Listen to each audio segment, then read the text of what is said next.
the first thing I've had to do or fix or address in most businesses is data integrity, and the legwork behind the data. So I know as a investor, coach, consultant, that if beyond a reasonable doubt the data is infallible, it's accurate, I don't have to work hard for it, and it's properly categorized, then we can start our work.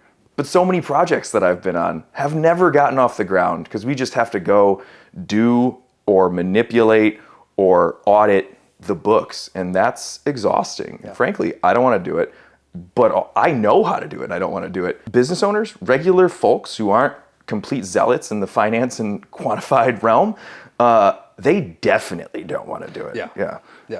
And so I so appreciate the offering now, and it feels so much more comprehensive because when you come talk to Modus, it's like we can get you to the point where you can read all your financial statements, and then we can help you together build your business's decision-making protocol. We can optimize your business's decision-making factory and systems, but you can't do it without both sides. There has to be the data, there has to be the forecasting, and there has to be the joint intuition decision-making audit. Well, and the way that I see it is any client that comes to Modus is an individual who is running a business.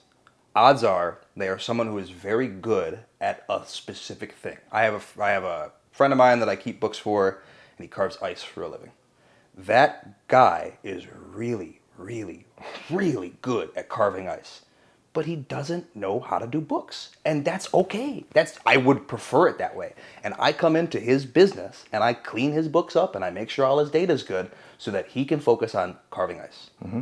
And where the beauty happens is when we get really strong ice carver, ice artist intuition layered in with quantitative fact, and then we start to make forecasts and check against them. We start to develop superpowers in this business, you know? Yes. And the same thing goes for most other talented subject matter experts and vendors of any kind. You used cooks as an earlier example. Mm-hmm. Great example. Yeah, let them cook. Yep. Let them cook. And that's the thing is there's a concept in Adam Smith's Wealth of Nations where every piece of a system has a very specific job. Mm-hmm. I, as a bookkeeper, have a very specific job. And that is so that you, the business owner, can continue to only do the business stuff. And you can continue to iterate and get better.